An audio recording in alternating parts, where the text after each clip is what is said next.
Be Red Cross Ready presentation. Thank you for your interest in for joining us today. My name is Hannah Burleson, and our co-presenters today are Hamashi, Hansika, Surabi, and Katerina. Our technical host is Jose Bueno, and our chat room monitor is Rashmi Gupta. Today we will be talking about preparedness essentials in hurricanes. Next slide, please.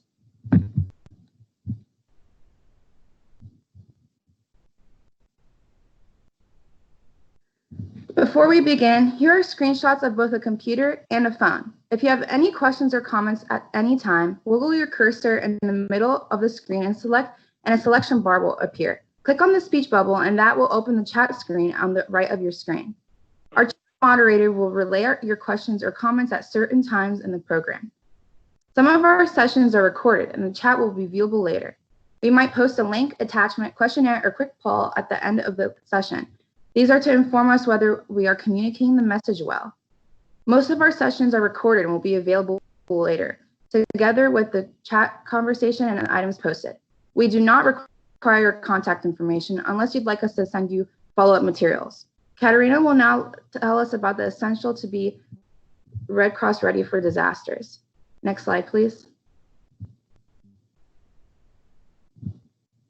So which hazards do we face? The Red Cross is probably best known for responding to disasters.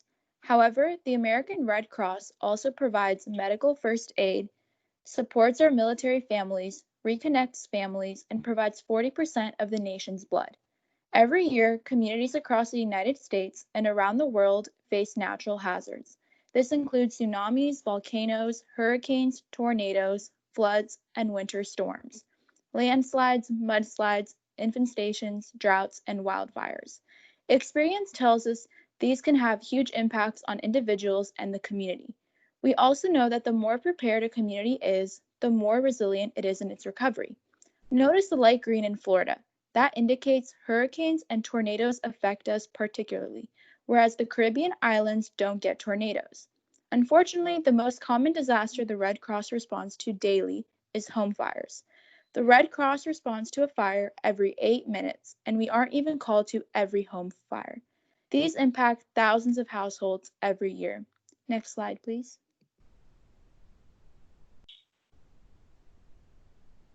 Odds are that disaster will strike. The fact is that disasters happen. They happen with little or no warning. They can affect any community, and they can happen anywhere at any time.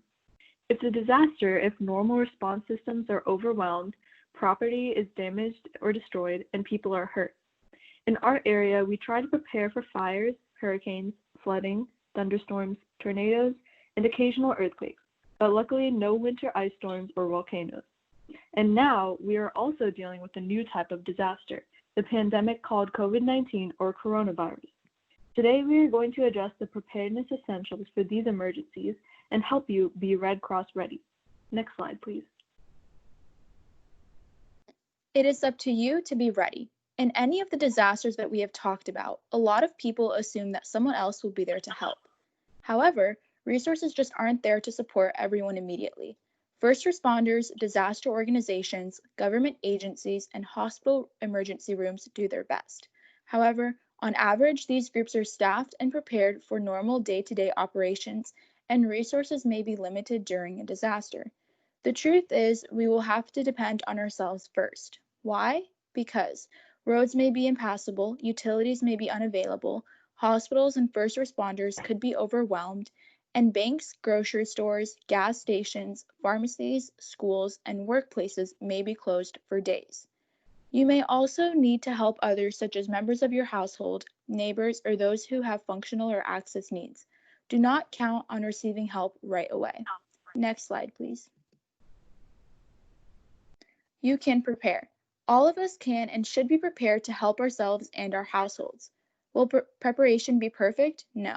Will preparation make things quick, easy, or painless? Not always. But planning and preparation will help you to be safe and recover quickly. What does it mean to be prepared? You can put your answers in the chat line. When we are prepared, we are more resilient and can take protective actions to be safe. We can react in the right ways, adapt to tough challenges, and recover more quickly from difficulties. Next slide, please.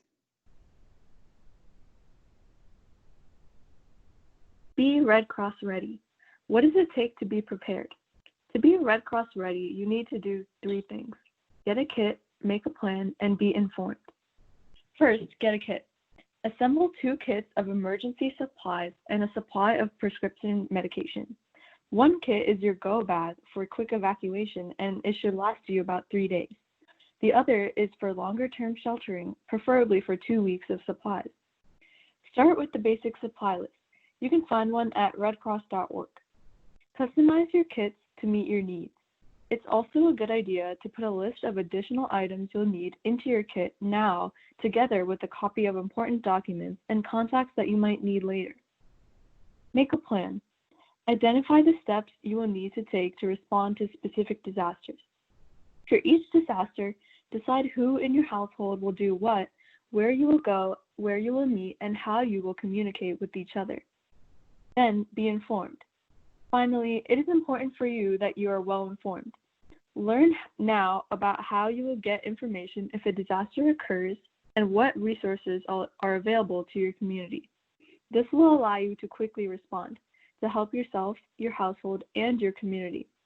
Now let's look at each of these in more detail. Next slide, please. Get a kit. If a disaster strikes, you might not have access to food, water, electricity, a medical facility, or even a drugstore. Preparing a disaster kit for your household is an important step to keep everyone safe and healthy during a disaster. To build your kit, think about what you use on a daily basis and what you might do if those resources were limited or not available. There are 2 types of kits. One is a go bag with the supplies for 3 days that you can easily carry with you if you have to evacuate quickly, like a backpack, pillowcase, or gym bag.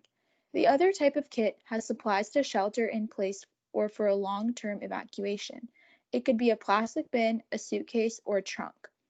Basic supplies include, to start with the basics, flashlights and battery-operated radios, non-perishable food, a can opener. Water 1 gallon per person a day, half for drinking and half for sanitation. You may need more than this depending on the specific needs of those in your household and the environment in which you live. Supplies for every member of the household, especially medications and any life-sustaining items members of your household need to maintain health, safety, and independence. Important documents such as driver's license and prescriptions and house deed. Change of clothing, blanket, paper, and pens. Amusements for your children and yourself. Supplies for your pets, and an extra set of vehicle keys and house keys. Remember, you may be without electricity and you may only have the amount of water that you have stored. Based on the needs of the members of your household, your kits could be 1 kit for the entire household or separate kits for each member. Customize the kits to meet everyone's personal needs and the disasters that are common to your area. Next slide, please. Make a plan. Your plan should include key details. Identify 2 ways to evacuate from every room in your home, your neighborhood, or your town, depending on how big the disaster is. Plan what to do in case you are separated during a disaster. Choose 2 places to meet. One right outside your home in case of an emergency, such as a fire, and one outside your neighborhood in case you cannot return home or are asked to evacuate the neighborhood. Don't forget to consider any transportation challenges that might be encountered by individuals who use mobility assistive equipment or those who don't have access to a vehicle. An important part of your disaster plan is how you will communicate, especially if those in your household are separated when the disaster hits.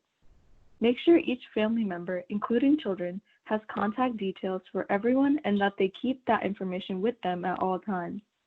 Determine now, ahead of time, what important records you will need and where they will be stored, such as a safety deposit box or a fireproof box. Remember, it's a good idea to keep copies in your kit. If you are without power for an extended period of time or have a home fire and must evacuate, it will be important to have a place to stay. It's a good idea to find a place close. If you are impacted by something like a hurricane, flood, or tornado, you may have to find someplace farther away. If the authorities encourage you to shelter in place, ensure that all household members are aware of any actions they must take and where in the home they should go. Once you have your plans developed, practice, practice, practice. Review plans with everyone in your household.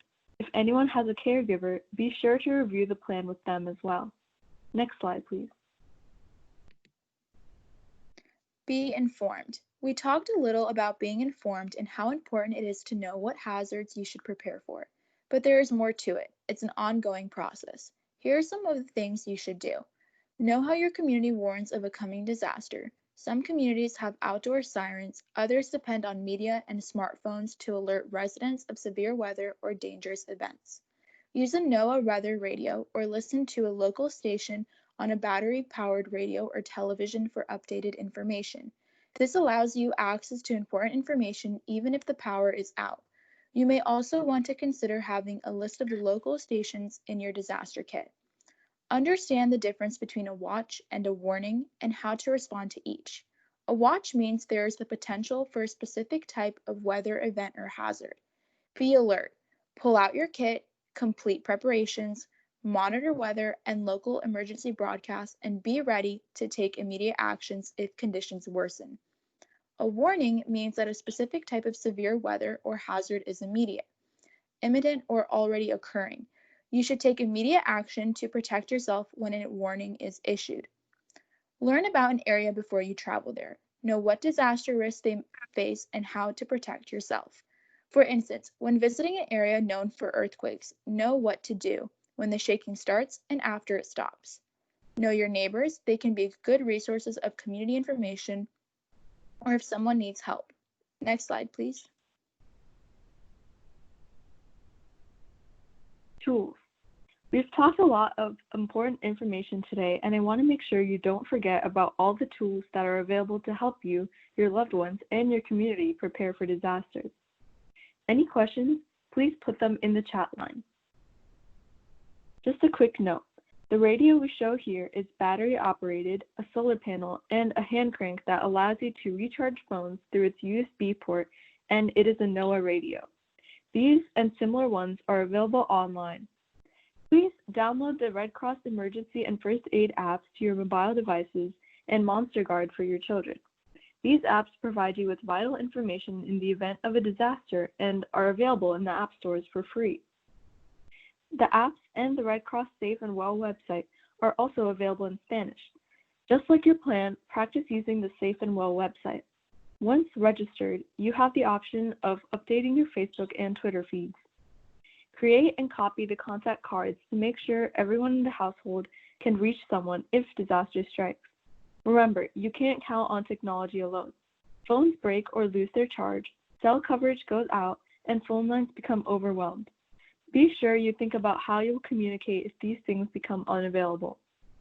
And just a reminder, the disaster the Red Cross responds to most frequently, every 8 minutes, is home fires, many of which could have been avoided.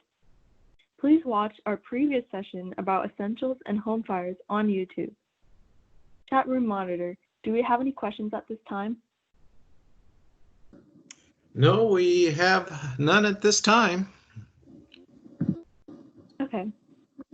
Please remember most basic essentials to be Red Cross ready are to get a kit, make a plan, and be informed.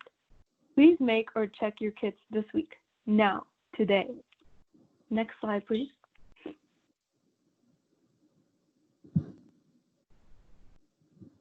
What is a hurricane? Hurricanes are large storm systems that form over oceans, including the Gulf of Mexico, and often move toward land. They are also known as typhoons in the western Pacific Ocean. They cause highly destructive winds, heavy rains, storm surges, high surf, and rip currents, inland flooding, and even tornadoes.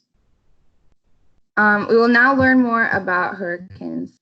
Next slide, please. Hurricanes begin as areas of low pressure with rotating winds. A tropical depression has sustained winds below 39 miles per hour. A tropical depression is upgraded to a tropical storm when sustained winds are consistently above 39 miles per hour, but no higher than 73 miles per hour. When a storm reaches the tropical storm status, it receives a name. While hurricanes pose a greater threat to life and property, tropical storms and depressions can also be devastating. Next slide, please. The amount of damage inflicted by a hurricane is usually connected to its strength. Once maximum sustained winds reach 74 miles per hour or higher, the named storm becomes a hurricane. Hurricanes are referred to as a Category 1, 2, 3, 4, or 5 storm, depending on the maximum sustained wind speed. A Category 5 storm is the highest, with wind speeds of 157 miles per hour or higher. Central Florida's worst damages came from Hurricane Matthew in 2016, and it was still only a strong tropical cyclone. 1 million homes lost power, and coastal homes in A1As received major damages. Dorian in 2019 again threatened the East Coast, and major evacuation orders were issued after it left the Bahamas with devastating damages from flooding and storm surges, but we'll talk about this later. With 74 deaths and 245 people still missing. In the past decade, major storms have included Irene in 2011, Sandy in 2012, which sent a major storm surge of 12 feet into New York City, Matthew in 2016, and in 2017, Hurricane Harvey hit Texas, followed by Irma in Florida, and Maria struck Puerto Rico 2 weeks later. Next slide, please.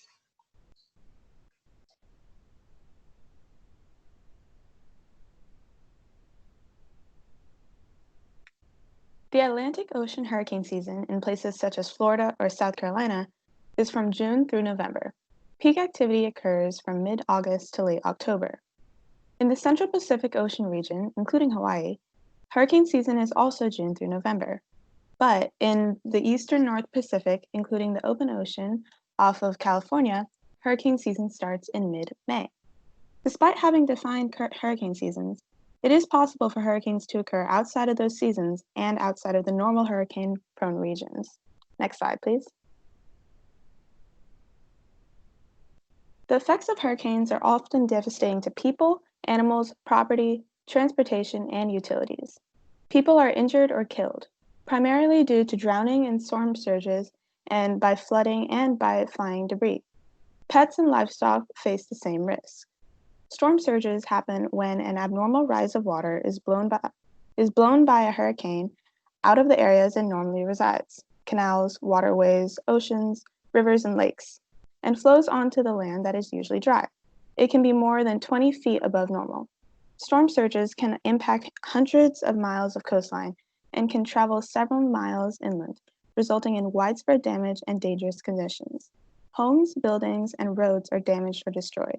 Communications, water, power, and gas service are disrupted for weeks or days, and water, including tap water, may become polluted. Wildlife may be forced to relocate to populated areas due to flooding or destruction of their natural habitats. This can increase the risk to people, pets, and livestock. Also remember, hurricanes don't just impact the coastal communities. The effects of these storms can extend several hundred miles inland. Next slide, please. A hurricane watch means that hurricane conditions, sustained winds of 74 miles per hour or higher, are possible within the specified area. During a hurricane watch, do final preparations for your home and area around your home. Complete your go kit and check the supplies in your shelter and place kits, especially water, food, pet needs, and medical needs. Review your plans for evacuation in case a hurricane or tropical storm warning is issued. Listen closely to instructions from local officials. If told to evacuate, leave the threatened area immediately. This is where your kits, communication list, and papers must be ready to go ahead of time. A hurricane warning indicates that hurricane conditions, sustained winds of 74 miles per hour or higher, are expected somewhere within the specified area, usually within the next 36 hours. Now, this is not a lot of time, so you have to make sure you prepare ahead of time. Next slide, please. To review, when it's watch time, remember to enhance your hurricane kits. Have at least a 7-day supply of prescription medicines and medical supplies, along with copies of prescriptions, a list of medications and dosages, a list of allergies, list of dietary restrictions. If you have a service animal, be sure to include food, water, identification tags, and supplies. Include battery backup power for power-dependent mobility devices, oxygen, and other assistive technology needs. Tools and supplies for securing your home, rain gear for each household member, and sleeping bags for evacuation. Tailor your disaster plan for what you and your household will do during a hurricane. This includes your pets. Learn your community's evacuation plan and identify several posted routes to leave the area. For information, call the Department of Transportation or check the Office of Emergency Management websites to find evacuation routes near you. Know where you will meet up or rally with members of your household if you are separated. Know where you will stay if you have to evacuate. Look for motels and emergency shelters in your local area and along your evacuation routes. If you don't have your own transportation, plan for how you will get to a safe space. Before a hurricane, it's also a good idea to place any important documents such as insurance policies or birth certificates and other valuables in a waterproof container to help keep them dry and easily accessible. Consider using a fire and water resistant lockable box or a bank safe deposit box. Also, consider saving electronic copies or pictures of documents. Finally, be sure you can stay informed by having access to emergency radio broadcasts. Have a battery-powered or hand crank radio. It's very common to experience power, cellular, and internet outages during and after a disaster. If needed, there are weather radios with text display and a flashing alert to stay informed. You may also sign up in advance to receive emergency notifications from your local emergency services. Next slide, please. This is a review slide, but I wanted to highlight a couple of points. Each family member and pet needs 1 gallon of stored water per day. City water pumps do not work without electricity, so your taps will be dry and contaminated. If your car is how you will evacuate, make sure the gas tank is full. Gas pumps do not work without electricity. Make sure you have enough cash on hand to meet expected expenses. Remember, ATMs and credit/debit machines do not work without electricity and can get empty. Keep track of where members of your household are so you can quickly get everyone together in order to leave as quickly as possible when told to evacuate. Next slide, please. To prepare your home, turn off propane tanks and unplug small appliances. Move anything that could be picked up by the wind, such as bicycles, toys, flower pots, trash cans, or patio furniture into your home. If it's unsafe to bring it inside or too large, secure the item. Much of the damage to homes is due to flying debris. If you are in an area without an evacuation notice and you live in a mobile home, plan on relocating to a sturdy building. Tornadoes can be embedded in hurricanes, and trailers cannot stand up to the high winds, even with straps. Move livestock to a safe area. If you still have time, move furniture and valuables to higher floors inside of your home, if your home is subject to flooding. Turn off utilities only if you are ordered to do so by authorities. Beware that if you shut off your gas main, a professional must turn it back on. Next slide, please.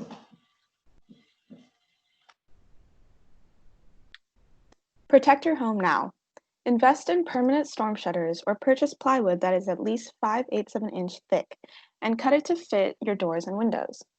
Set aside a place to store outdoor items such as lawn furniture, gardening tools, trash cans, and toys in an area that is protected from wind and heavy rain. Trim or remove trees that are close enough to fall on buildings. You should also consider buying flood insurance. Typically, homeowners insurance does not cover flooding, one of the major impacts of a hurricane. To get more information on flood insurance, go to www.floodsmart.gov. Next slide, please. When a hurricane hits, stay indoors. It will be unsafe to be outside, especially on beaches, riverbanks, or in floodwaters. Stay away from windows and glass doors. If you lose power, use flashlights to see in the dark. Never use candles. Continue listening to NOAA radio and the local radio or TV stations for updates. Avoid contact with floodwater, which may be contaminated with sewage or dangerous insects or animals. Next slide, please. If you find yourself in this situation, because you were unable to evacuate in time, or because you need emergency help, remember the following. If you see flooded areas, do not walk, swim, or drive through floodwater. Just 6 inches of fast-flowing water can knock you over, and 12 inches can sweep away a car. Stay out of areas subject to flooding.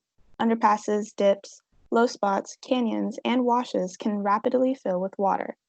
If caught on a flooded road with rapidly rising waters, get out of the vehicle quickly and move to higher ground.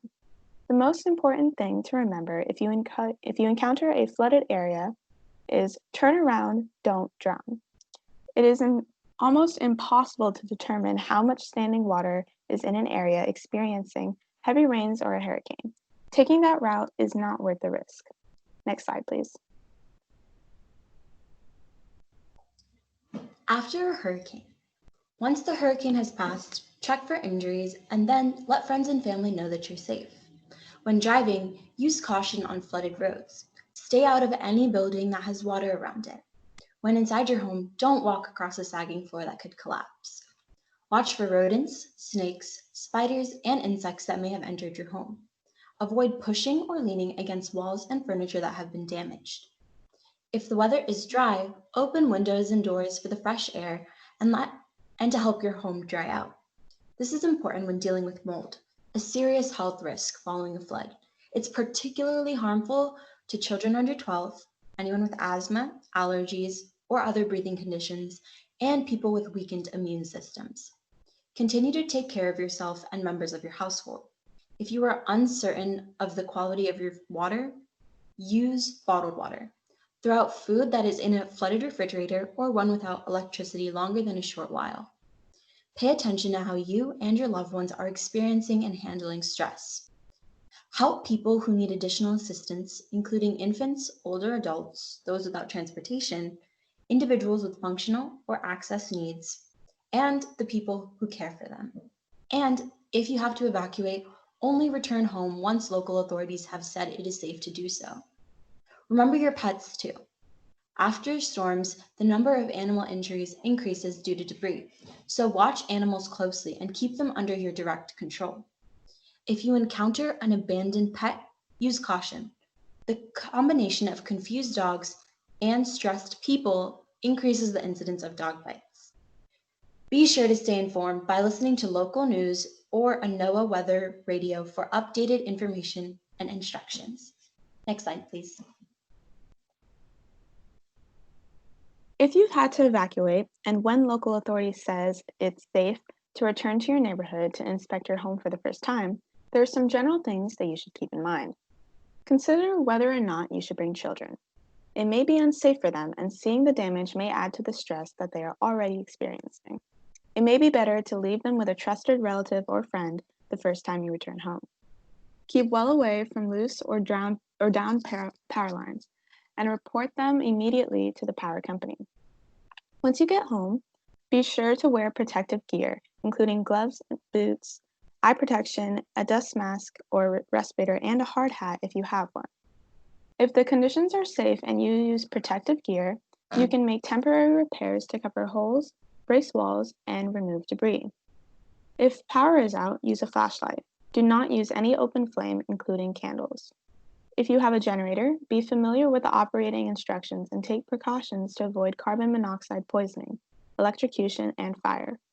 You can find additional information about generators and proper use on the American Red Cross website. If you smell natural or propane gas or hear hissing noise, leave immediately and get far away. Call the fire department once you reach safety. Finally, take pictures of any damage and save all receipts associated with cleanup and repairs, as you will likely need them for insurance purposes. Next slide, please. Recovering from a disaster can be a long process. You will need to learn more about how to clean up, the supplies you'll need, and how to make repairs. Go to the listed website or download the emergency app to learn more. How to access your situation and how to access more resources. I'll give you a minute to write down the website. Download the free Red Cross Emergency and First Aid apps. They are available through app stores, as are many others. Download the Monster Guard for your children to learn some skills too. Chat moderator, do we have any questions in the chat box? We do not. No, we don't. I'm sorry. right. Questions. All right, next slide, please.